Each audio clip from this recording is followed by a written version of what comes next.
Hi, I'm Clayton Vandiver, your Lightkeeper, and this summer we have a special treat for you. It's called Lightkeeper's Podcast Shorts. That's not a new clothing line, but that's a great idea.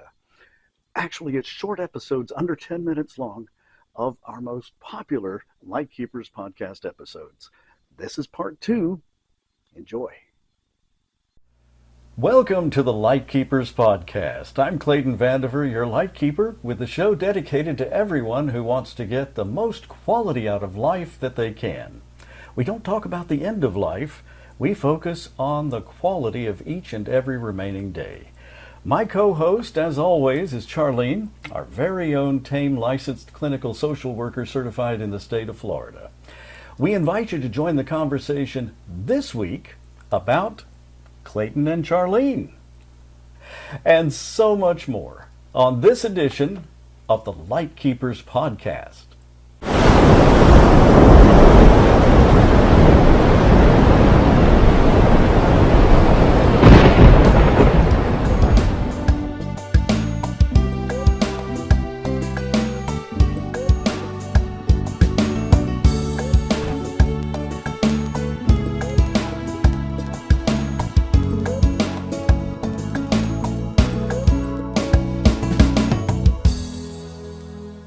And before we start, I'd like to invite you to please leave your questions or comments below. We always love to hear from our listeners and viewers.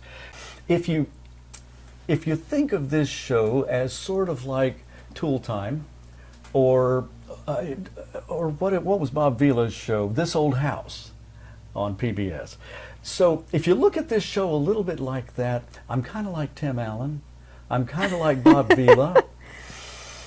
I'm the guy who knows how to present, knows how to ask the man on the street questions that you might ask, and doesn't know anything about actually doing the work. Well, Bob Vila does. But if you think about Tim Allen in Tool Time, he knew how to say, hey, Al Borland, tell me, we're going to be painting this now. What kind of paint would you use? And that's exactly who I am. I started my career 45 years ago. Yes, that always makes me feel really old. But I started my career 45 years ago in broadcast radio and television in Los Angeles, attending California State University. Now that's where Steven Spielberg and Steve Martin got their starts. And like Spielberg, I then began directing and producing productions, mostly with much smaller budgets than he did. And like Martin, I occasionally tell jokes and play the banjo. But after 10 years on the West Coast, I returned to my hometown of Jacksonville, Florida, to help take care of my parents. So I've had a tiny bit of very unprofessional experience in caring for those, who were going through their own life changes. And I wanted to make a career in broadcasting where I could be more involved in every aspect of the productions. In Los Angeles, you get sort of pigeonholed. If you start out as one thing, that's pretty much what you're going to do the rest of your career. But after working on the side with our region's leading television newsroom, I built a production company and produced thousands of television commercials, hundreds of corporate and industrial videos, television shows that aired on BET, INSP, TBN, and Home and Garden Television, HGTV, where I was the voice of American horticulture. Some of you may have heard that, I don't know, back in the 90s.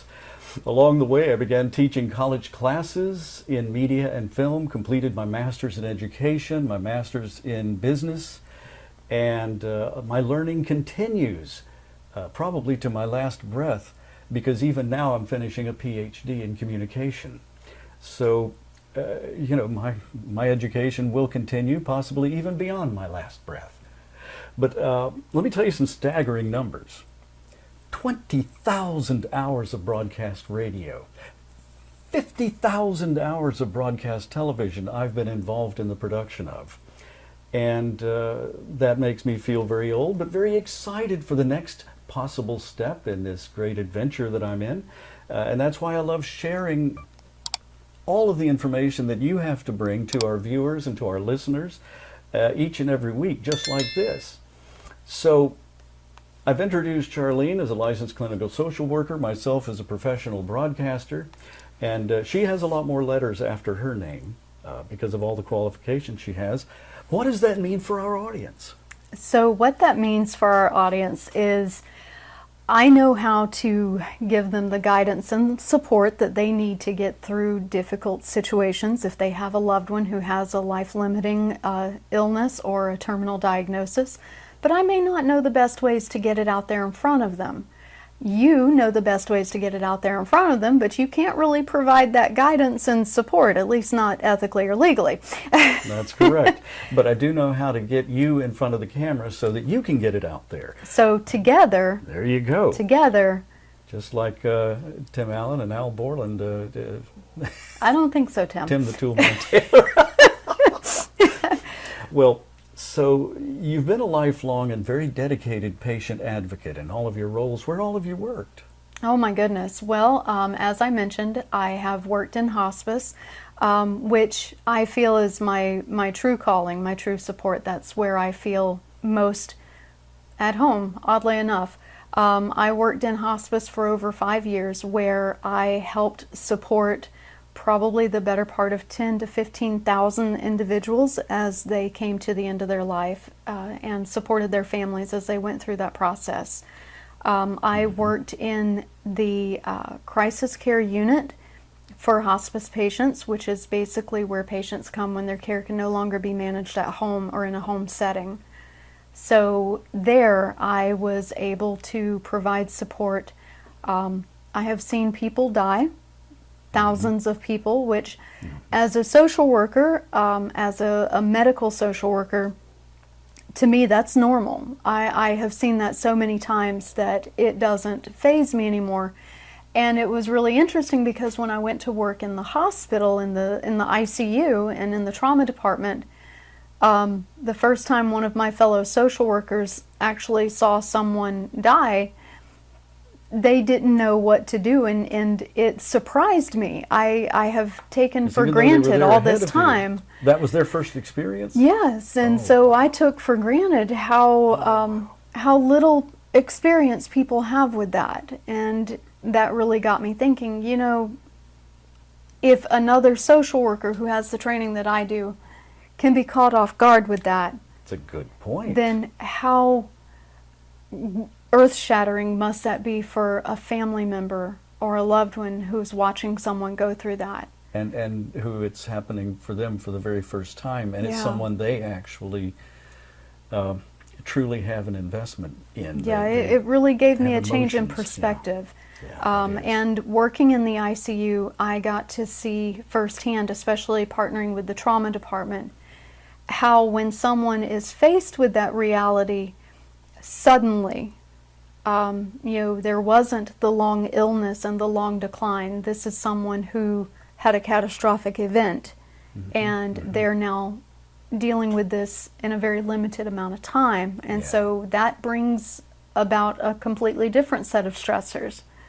So it was good and valuable experience. Of course.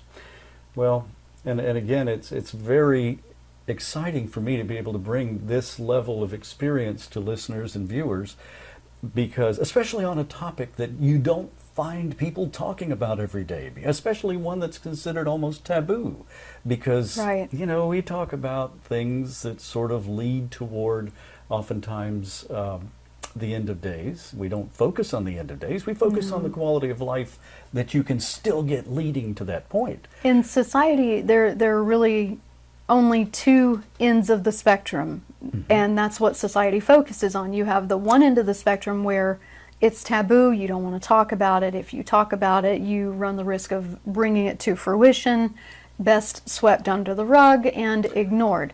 And on the other end of the spectrum, you have the commercial industry that deals with death, where they almost romanticize it to the point where I feel like it takes away its sting.